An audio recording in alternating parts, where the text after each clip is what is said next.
Hello and welcome. I'm about to show you how to make butter chicken at home, restaurant quality, and pretty pain-free. This is pretty easy once you get it down. And it'll be in English. So to start off, our main spice is going to be this here Shan packet in butter chicken flavor, which you can get at any Desi cooking store, but some places you can even find them at like Walmart. But you'll have to go to the international food sections. We're going to use oil. I've got olive oil, but you can use any kind. Fennel seed, salt, some honey, garam masala, whole yogurt, 3 diced tomatoes, preferably large. If you have the small ones, double it. You need a lot of tomatoes.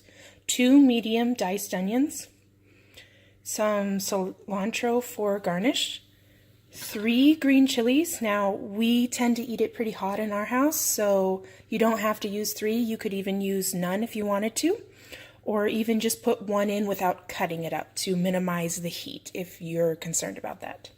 1 inch of ginger and about 6 or 7 garlic cloves, as well as diced chicken. All right, first off, we're going to add the oil to the pan. Now, for Desi food, it's not right if there's not a lot of oil in it. So you're going to want to do, if you see my spoon in there, that whole thing full, and then do it again. So 2 spoonfuls. I would guess it's about 1/3 cup of oil when it's all said and done. This amount of butter chicken is enough for 7 or 8 people. So it's 2 pounds worth of chicken. If you're halving that, you can minimize the oil. But generally speaking, any Desi dish is going to have a lot of oil. So once you've heated up your oil at a medium-high temperature to where it's hot enough that you can smell it, but not hot enough to burn things, you're going to want to add 1 teaspoon of the fennel seeds so that they can brown, and your onions, and saute them until they are, and this is very important, a golden brown color, way past translucency. You want them to be brown, almost like they're fried onions. While we're waiting for the onions over there to cook, we're going to smash the ginger and garlic. It doesn't have to be perfect because all of this stuff is going to end up going in the blender anyway, as butter chicken is generally served as a perfect cream sauce, so no chunks. So as you can see, our onions are just starting to turn golden brown. We actually want them even more brown than this, but at this point it's safe to put in the ginger and garlic that we've mashed. Here. Just scoop it on in. It browns a lot quicker than onions will, so that's why we wait.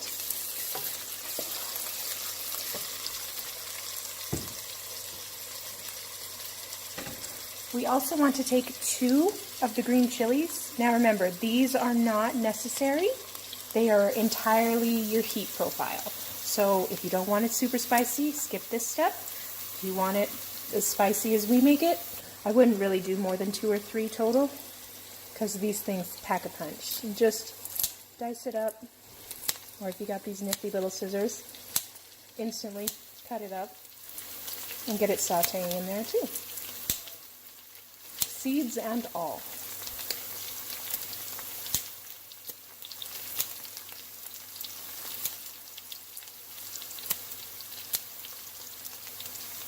Alright, once we have this oily onion mixture turning lovely golden brown, more gold than anything else, we add our tomatoes. Now, it's important to note that as soon as you put the tomatoes in, nothing is going to continue goldening. So if you want to go on the safe side, make them a little darker, because as soon as the water from the tomatoes is done, all the sauteing and browning is done. It just won't happen with that water. So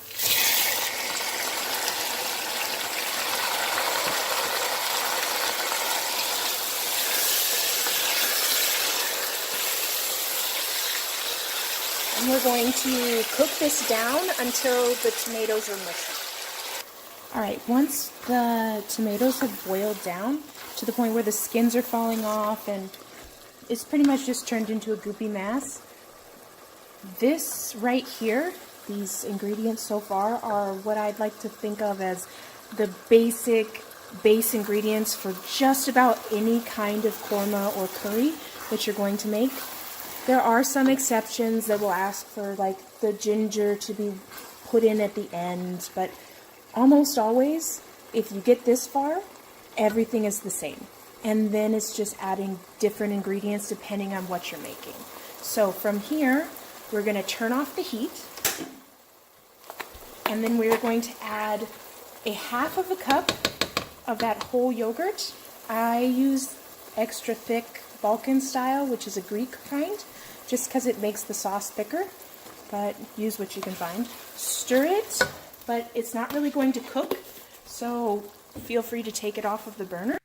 Alright, once you've stirred it in so there's no visible chunks of yogurt, you're going to want to transfer it into another pan and try and get as much of it out as possible.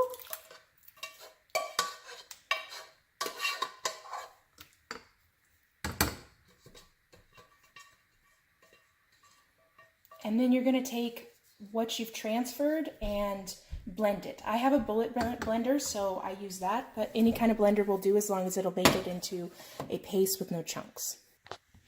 So once we get it all blended down,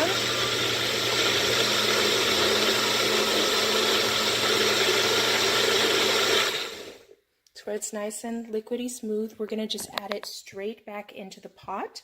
If you do happen to be using a handleless blender like I am, I recommend you should probably hold this with a towel because it's actually really hot. I just can't feel anything with my hands. Now, once everything's added back into the pot, we're going to want to add water to it as well. I generally put the water into the blender and then stir it up so that I get any of the extra materials, but it's 1 cup of water either way. So, cleaned it up and turning back on the heat. Same temperature. Once it's had a minute to heat back up, we're going to want to open up that Shan packet. This one. And the little packet inside, you're going to want to shake really well because it tends to settle. Now, some of these varieties, depending on if you got korma or jalfrezi, they'll have whole spices in it. However, the butter chicken is already ground, so that's why we can add it now instead of before blending. But for this amount and the heat profile that we eat at our house, I use half of the bag. You can use more or less to taste. You haven't added any raw meat to this yet, so feel free to taste it and judge yourself. So, like I said, a good half the container for us. This stuff has a little bit of spice to it in terms of heat, not just flavor. So if you put too much, it really does get spicy. After you've stirred it in, let it cook for about a minute before you taste it because the spices have to kind of activate. Once it has, though, feel free to salt it as you see fit. It should be a little salty, kind of like Alfredo sauce is, but not so salty that you can't bear it.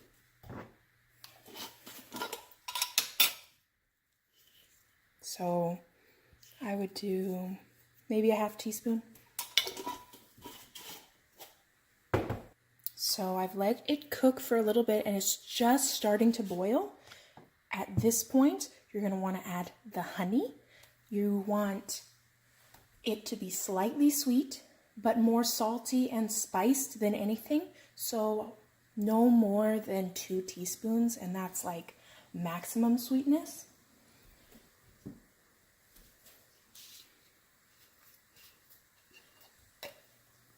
But I just kind of drop a little bit in there. This is wild honey, so it's kind of thick. and let it melt in.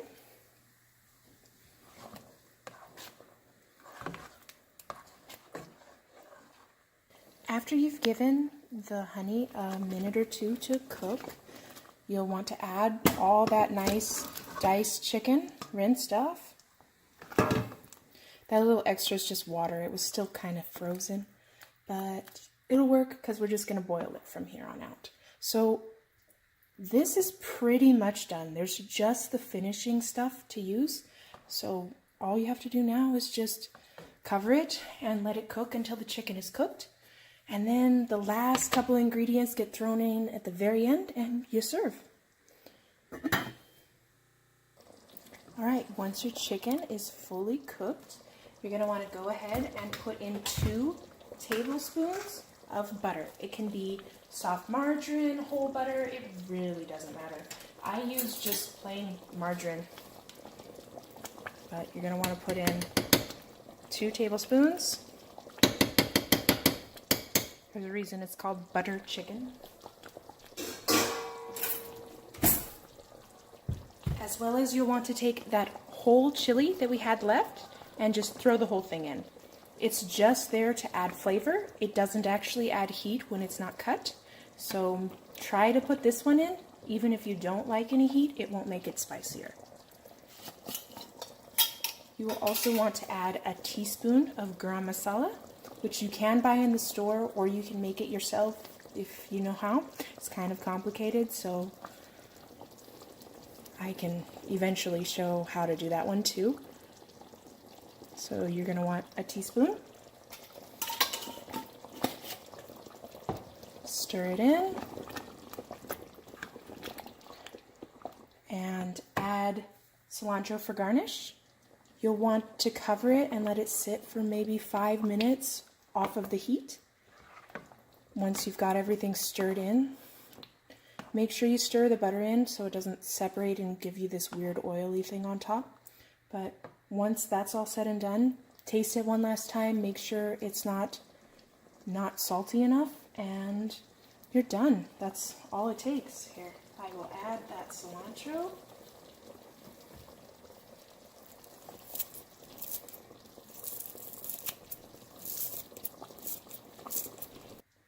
I hope you have enjoyed my first ever video, yay, and that your butter chicken tastes as good as this one smells.